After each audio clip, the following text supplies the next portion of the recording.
Well, thank you everyone once again for this monthly forum and your attendance. It's a way to bounce ideas around, get together and talk Rotary and talk what's happening in our 44 clubs.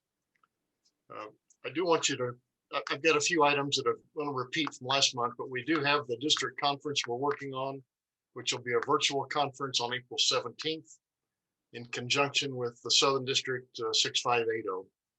We've got 3 really top-notch speakers coming in. We'll have a memorial service, which leads me into the next point. We're accumulating those members that we've lost from the past year, through the past year. And if you would, please update, if you would provide to me the names of those in your clubs that we have lost. I want to be sure we don't omit anyone. I've got approximately 21 that I'm working with right now, and I would like to be sure that, again, we just don't miss anyone. Speech contest. It's coming up. I want to be sure everyone is clear on what's happening. I did attach that to one of the emails I sent you personally, but I want, if we can, to notify Pam Lyons, who's the district, the chair, that you will have a speech contest by March 1st, notification, and then we can have those contests by March 20th. With the 44 clubs and the 14 Interact clubs, we should have a pretty good crop this year, especially since it was stalemated last year and we've got some pent-up demand for it. It's not going to be a Rotary-related subject this year. It'll be a subject that's just something persuasive that it's based on the speaker's interests. So that's going to be different. If the clubs have previously had an award for their winners of their speech contest, please do proceed with that as usual. At the district level, we're going to look at the YouTube videos of the winners of each club. And the committee then will select the winners, first, second, and third place. And the first place will be viewed the video that we'll have for the district conference. It's a pretty big deal. The winner's $1,000, so it's $1,750 and $500. Joe, what are those dates again for speech contests? They have to have notified the Pam Notify Lyons. is March 1 to let Pam know that you are going to have a speech contest. Like to have the clubs conduct the contest by March 20. And then April 17th, the winner will be announced and the funding then to the top 3 places at the conference. Thank you. Broadcast prior also the district training for next spring for the DDF, District Designated Fund grants. If you haven't had 2 people in your club review those 3 YouTube videos, please suggest that your incoming president, treasurer, president-elect, we need 2 people from each club to at least go through that video and confirm on the 4-way test that they have done so. I've only had 1 club, Lafayette, who's actually done that thus far. So if you would at least relate to them and ask them to complete that and certify that they have done so. I will be passing that on to Ray Cramp for next year and the process they grew for awarding the grants. Don't want to forget about the Founders 1905 fundraiser. It's available for all clubs. All we need is a URL for your club. We have had some clubs go straight to their website and consequently they're not going to receive compensation for their purchases. So do register with the 1905 coffee group there in Lafayette. Joe, if I could interrupt, I think someone had a question. Yeah. Back to Actually, I didn't have a question, but I wanted to make sure that, Joe, you were talking about the grant management training. Yes, I am. Right, okay. Yep. Joe, I have received 2 or 3 emails from different clubs that have said that I took the class. So would you forward those names to me, please? And I'll pass those on to Bryce, who will be taking your place next year.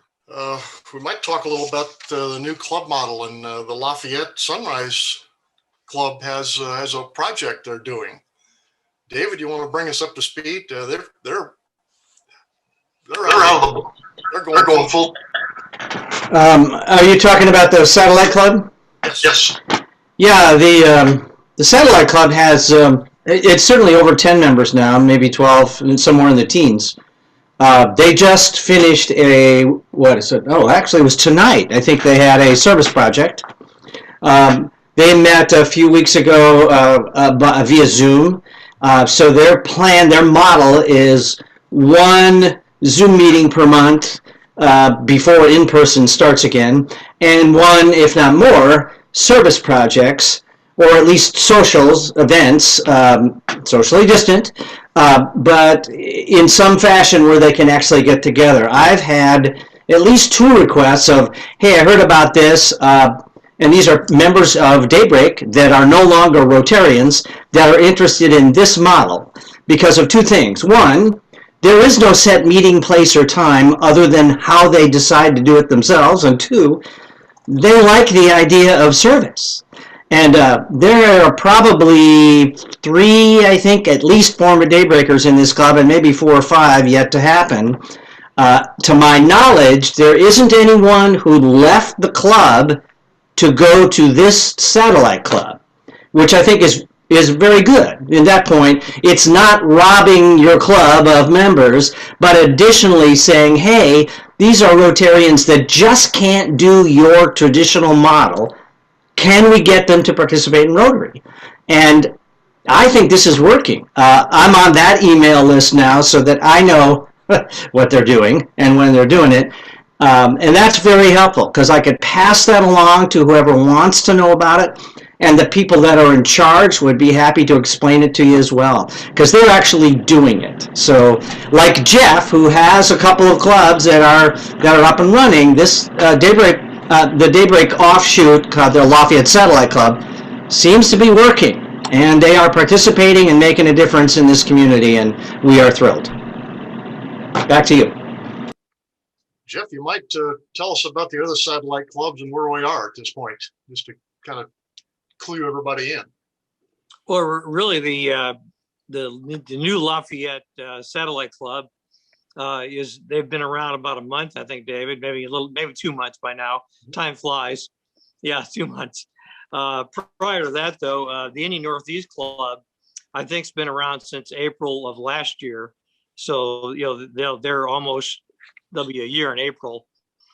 And then the one that we're working on still is on the west side of Indianapolis, and we had a lot of their prospective members join that membership event we had that Joe was referring to earlier.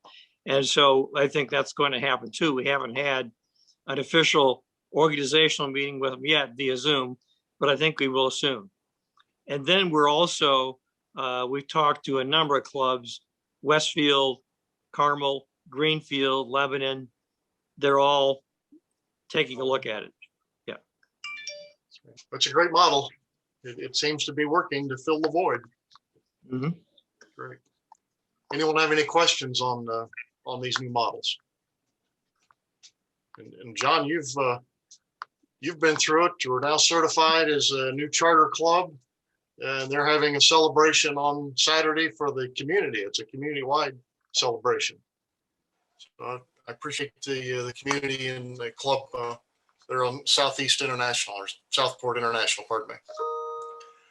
Well, I've got some bad news for 21-22. The Youth Study Exchange Program has been canceled.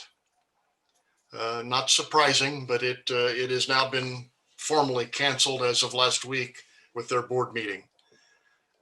Would like to have everyone continue interest in what we can do to support that program. Dan Laird will again chair it for next year. I'd appreciate everybody putting me on their program at some point. If we can do it by Zoom, we don't have in-person meetings. I'm kind of lost, whether I'm in the canoe with no paddles. I've reached out and I'll continue to reach out, but I would like to address the clubs and at least have them get to know me and know what our Rotary International president has in mind for this Rotary year. The only thing, and I've just mentioned it, is the 20th National Chin Day. And I hate to let the cat out of the bag, but I will be presenting John his club charter, which is a huge deal. And it'll bring us back to 44 clubs, which we lost one, and we will now have it back now in the fold. And it sounds like we're going to have one with Lafayette Satellite Club fairly quickly. If we're up to 10, 12 people in really 2 months, that's excellent. So that's outstanding. Well, Jennifer, what do you have? I saw you had some highlighted notes on my agenda. Well, that's so I can keep you in line. And you've got, everything you talked about, but February 20th is National Chin Day. John, I know I didn't ask you ahead of time, but are you prepared to tell those of us who are not familiar with celebrating National Chin Day what that is and how we can support your club? Oh, Jennifer, I thought Jeff was going to share that a little bit. Yeah. Would you rather me have Jeff do it? I can do that. Yeah, I think he would be more accurate than I am. Okay. I don't know about this, but Chin National Day, and I think John, correct me, it's 74, 75 years now that there's been an independence from British rule 75 years ago. And so the Chin state is in Burma, northwest area of Burma, near Myanmar. And every year they have a huge celebration in Indianapolis where maybe 1,000 people have been there before. Of course, this year it'll be virtual and some live. Joe will be there, John will be there, and some others will be there, but it'll be mostly virtual. So you can get on. Matter of fact, maybe what I can do is send the Facebook link for Chin National Day to Jennifer. Is that all right? To me, and also to Ginger Scott, so she can put it on the calendar. Yeah. Okay. But it's really a great celebration. They not only honor the fact that they've now been independent for 74 or 75 years, but they have a lot of wonderful young people who sing and dance. It's an extremely colorful presentation. I don't know if anybody has ever been to one or not, but it's called Chin National Day, and it's on February 20th from I think 1 to 4 p.m. And so really, if you're interested in it, and again, the Chins are refugees and immigrants from primarily the Myanmar area of Burma. And as you probably know, there's been a military coup there in the last few weeks, which is certainly not a good thing for that area. And so a lot of the activities here have to do with worrying about the families and the friends who are still living in that area, hoping they're going to be all right. And, really there's a lot of demonstrations going on, as you may have seen, peaceful demonstrations about free Myanmar. And I know John might even have a shirt that says that. I think he does, actually. Oh, yeah. Can you show? Yeah, there you go. It looked like tree, but good. And so there are 20,000 plus Chins living on the south side of Indianapolis. So it's a powerful group, a great group of people. I'm lucky enough now to be on their board of directors. So it's really something that's near and dear to my heart. And our club's been working with them since 2016. So if anyone has any questions about that, I'd be happy to answer them. Yeah. Okay. Let me add one more. Oh, sorry to interrupt. No, Jennifer. yes, please do. Let me add a little fact about the Chin. Before 1898, Chin never had documentation, no written language. Then in 1898, around that time, Carson, Reverend Carson, the missionary, he was a missionary with his wife, Laura. They came to Hakachin and they introduced the Latin alphabet. So the Chin people got their alphabets and documentation through American missionaries. So that's the kind of tie that they have with the Chin and American for the past 120 years. So just want to add that to the information with the Chins. Thank you. I'm a history major, so I love hearing those kinds of things, and the connection with the American culture with the Chin community is wonderful. February the 23rd is Rotary International's birthday, and we will be 116 years old this year. And I've been seeing a lot of things on Facebook. I'm sure those of you who follow some of the influencers in Rotary have probably seen a few things too. But make sure, that's another contact point that you can have with potential new members about sharing the history of Rotary, or, putting a meme or going out and finding somebody else's meme and just putting it up on your Facebook page. One thing we did not talk about was Land of Lincoln Pets President-elect Training Seminar. We want you to register through DACDB. District Governor-elect Ray Cramp is asking everyone to not register on the Land of Lincoln Pets website because it will say that you owe $125, and that is not true. If you go through DACDB to register, it's free. There's no cost to you. Now, your clubs are each being charged $125 for your president-elect to attend. I have been asked to be on the team that's doing the assistant governor training this year. And so that is March the 16th. And you can register for that if you are an assistant governor, if you're an assistant governor elect, or if you're just interested in what an assistant governor's job is.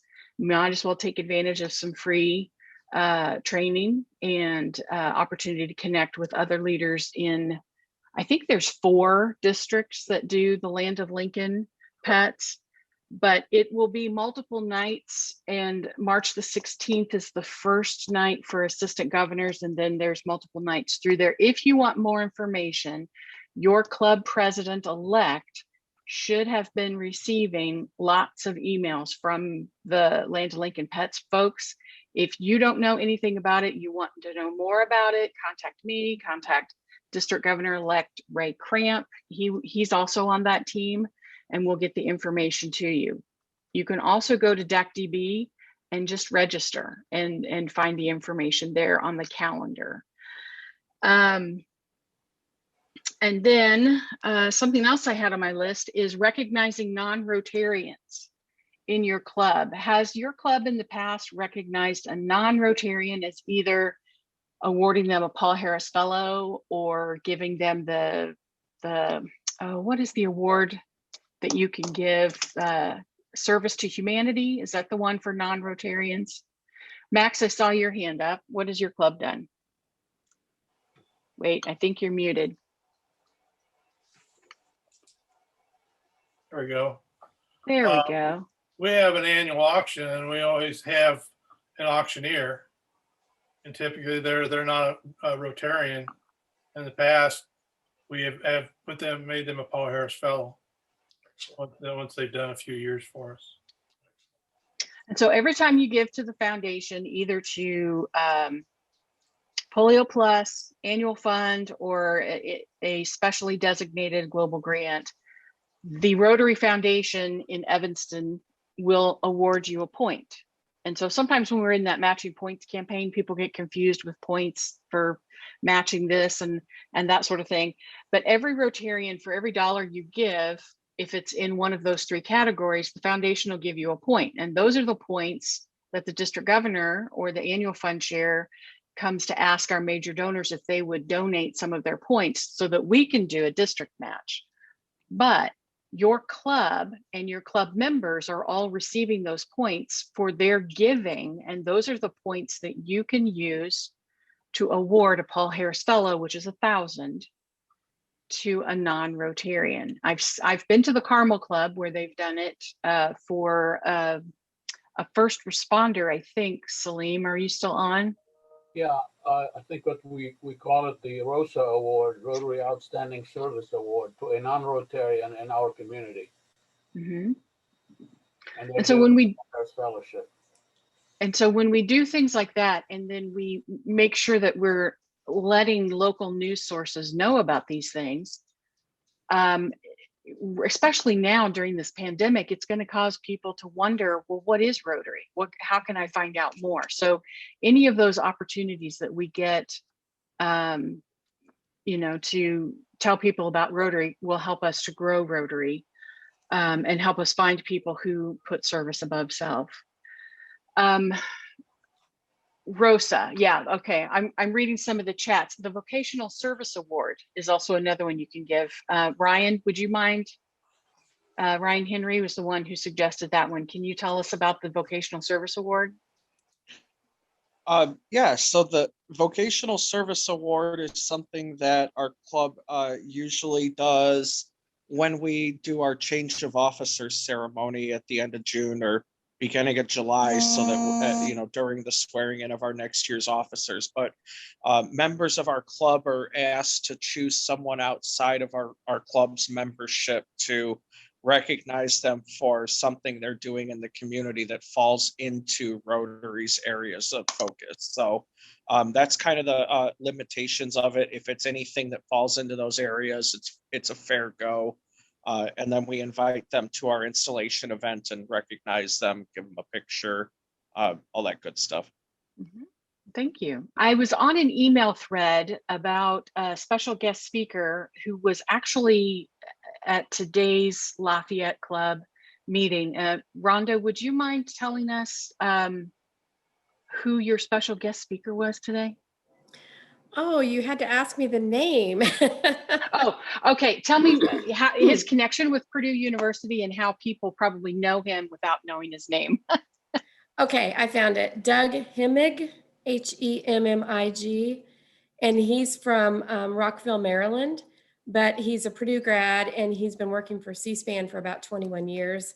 And so he's really excited about coming to Lafayette and speaking because I think his son's going to be going to Purdue next year too. So he's just a real great guy. And so he talked about that today, and we did tape it. So if anybody wants to watch it, I can put the link in the chat so people can watch it. It was very, very, very good presentation, very professional. Definitely worth your time. Is he a Rotarian? Yes. Yes. Loud. Yes. Yes. Okay. So my theme here is thinking outside of the box, creating opportunities to get people who wouldn't normally come to your Rotary Club or hear about Rotary. And some of the pushback, at least from my club, I get a lot of pushback about virtual meetings. But if we had the C-SPAN guy coming in, we could get not only our club members, but also people in the community and even people outside of the community that might want to hear a little bit more. Jennifer, he also did a meeting for Daybreak a couple weeks ago, and Rhonda, correct me if I'm wrong, but he offered basically he loves to do these meetings. He's got a really tight slideshow that's 20 minutes. And I think my Frankfurt club is also doing the C-SPAN meeting in a couple more weeks. And this is a speaker you would not get if we were in person. Right. That's correct. And so Rhonda has put in the chat their club Zoom that was today. But like David was saying, he's willing to come to our clubs in Central Indiana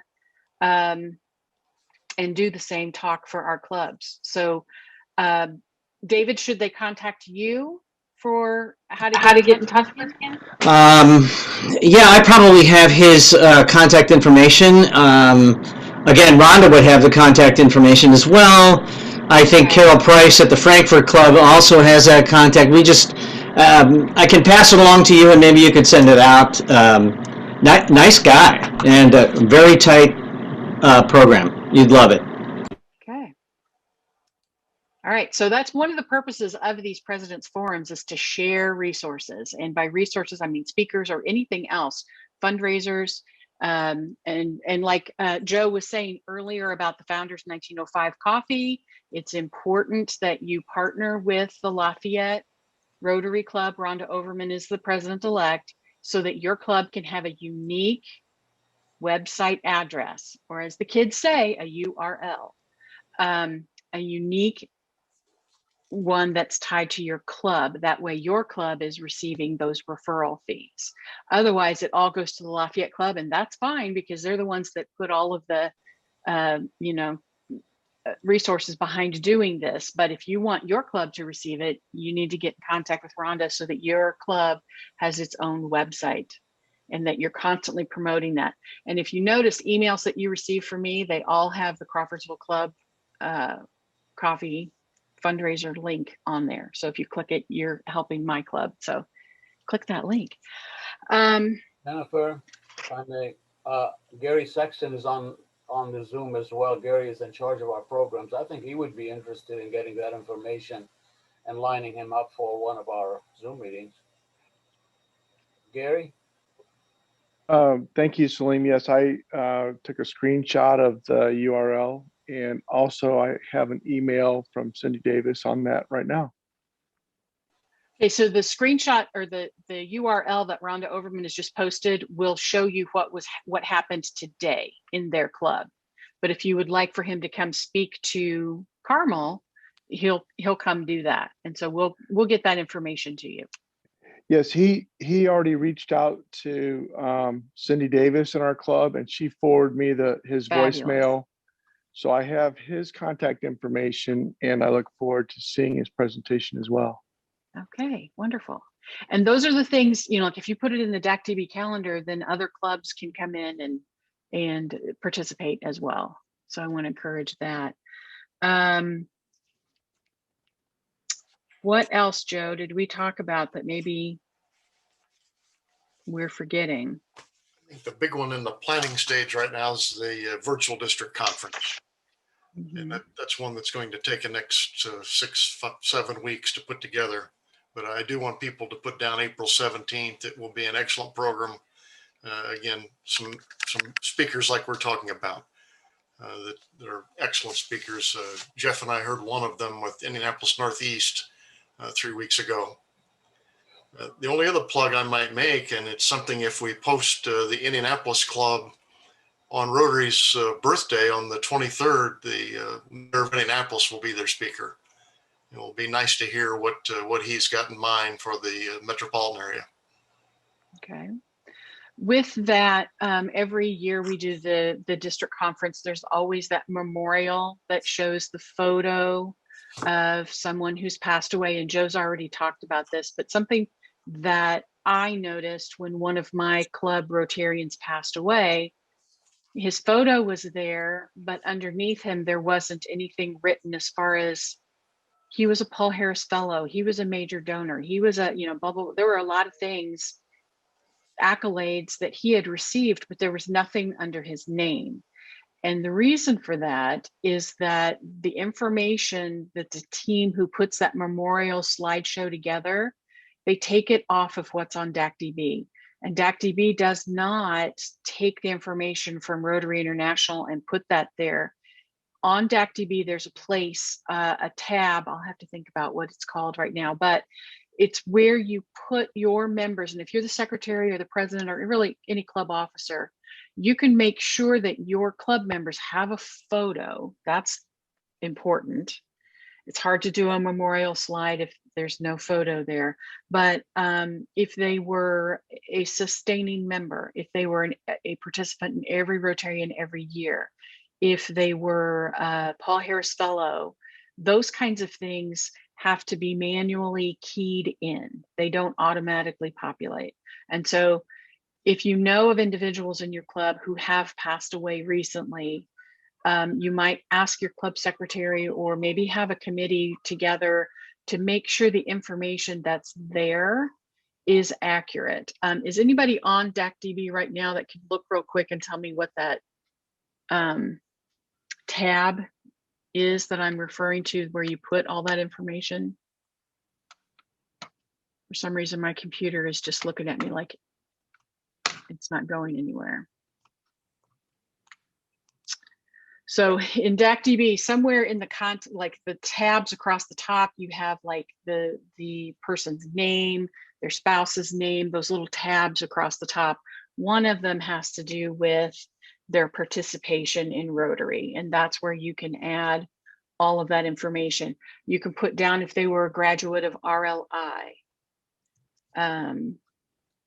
And the more information you can put on there, then when that team that's putting that slideshow together does it, then they can accurately reflect what your member who's passed all of their information in that slideshow. Jeffrey Steed is on with us. And Jeff, would you mind introducing yourself to everybody and let them know what your role is in your club? Sure. Let's see, what did it say here? Yes, here I am. There you are. I'm the executive secretary of the Portland Rotary Club, assisting the president. And so I just learned recently about the role of an executive secretary in the clubs. And so what Jeffrey does is he assists the president. So anytime you want to email like all the club presidents, you want to also include those executive directors and executive secretaries, because as Jeff told me, his club president is not necessarily on the computer. And we have a lot of clubs that are like that. And so the thing with DACDB is you don't always see who all gets that email. And so if you want to get in touch with the clubs, I highly recommend including the club executive director and club executive secretary, so that those clubs know. Absolutely, it's pretty essential for our club that the executive secretary is aware of what's going on.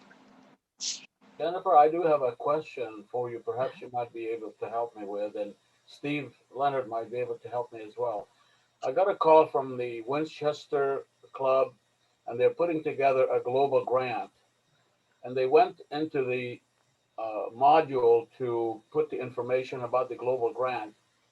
And they wanted to have certain members of their club as being responsible for that. When they entered their names, the Rotary database did not show that they are members of that club.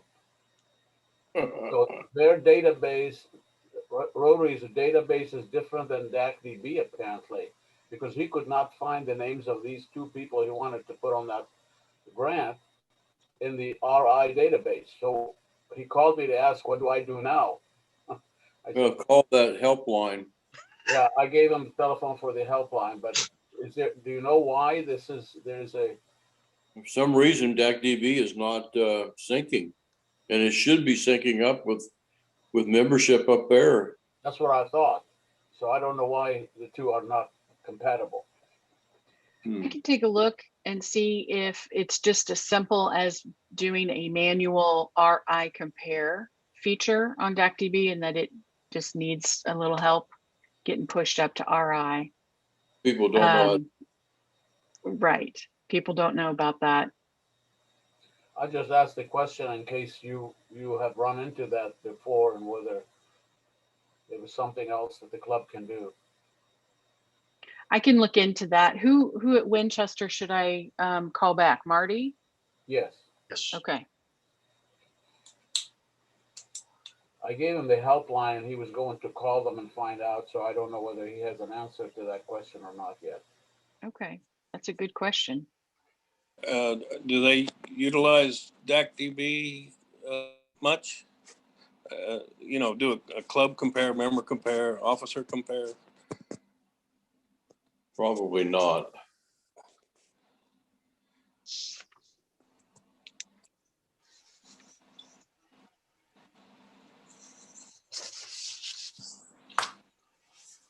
So Karen, I see that you're on, I know that you're not officially with RLI, but have you heard anything about our district doing RLI virtually this year? No, I really haven't heard anything. Okay. I'm not really sure at this point. I think everybody's just been sort of on hold until we figure out how quickly we come out of this vaccination and are able to meet again and, proceed. Okay. Jennifer, if I may let me add something on RLI. I attended a Zoom meeting which surprised the heck out of me that there were over 100 people, and the whole subject was RLI. Apparently, RLI in our zones 30 and 31 is well and alive through virtual classes. And even the district south of us, 6580, is having a very active RLI program. So I think we just need to reactivate that in our district. Yeah, I facilitated for the RLI in the Southern Indiana district a couple of different times. I'm their substitute if somebody backs out or is sick. And so that's why I was asking if we had plans to do one virtually or not. Jennifer, do you know, since you've been an instructor, what's the difference between different RLIs within different districts?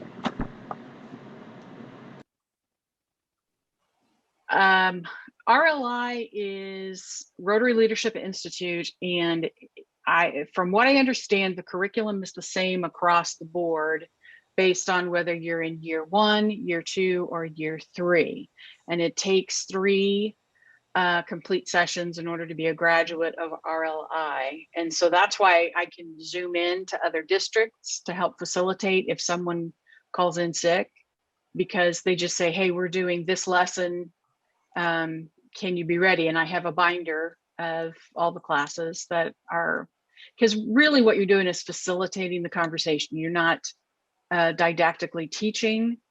You're helping direct kind of the conversation, but it's to introduce materials that help those that clubs have identified as potential future leaders, or people who want to know a little bit more about Rotary. So there isn't any district specifics things in an RLI. I mean, I've been through, but it's been years ago. And I just wondered, it's basically a general program to teach you about more in depth about Rotary, not necessarily about your district, although the district would love to know who you are. There's a certain curriculum that's adopted throughout zones 30 and 31.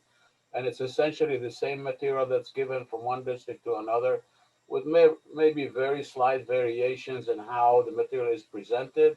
But essentially, the program is the same across all districts and the zones 30 and 31. Okay, great. Thank you. That's what I was wondering. Thanks very much. We can make sure everybody understands that May 1st will be the deadline for district grants for next year. So get them in. The DAC-DB is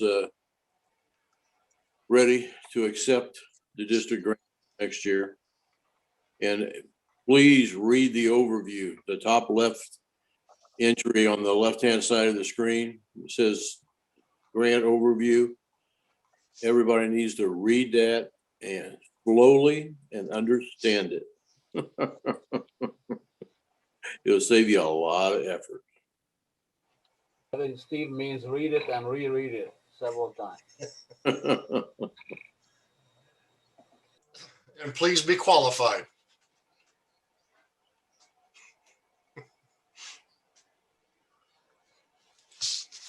And so one of the things that we talked about in PETS earlier this year, Steve and Salim, when we're talking about district grants, they do not necessarily have to fit in the 7 areas of focus. Is that true? That is correct. Well, the district grants do not have to fit in one of the 7 areas, but the global grants have to. Yes. And if you want to, and then what is it? Is it $30,000 is the difference? For global grant, you have to have a global grant minimum of 30,000. Mm-hmm. For district grants, it's not really limited except to the upper limit of the grant that we have chosen. We have adopted $5,000 as the maximum you can apply for, but last year it was raised to $7,500, I think. Correct. but now it might be going down below 5,000 for the next couple of years. Because of the annual fund just wasn't supported. Right. Mhm.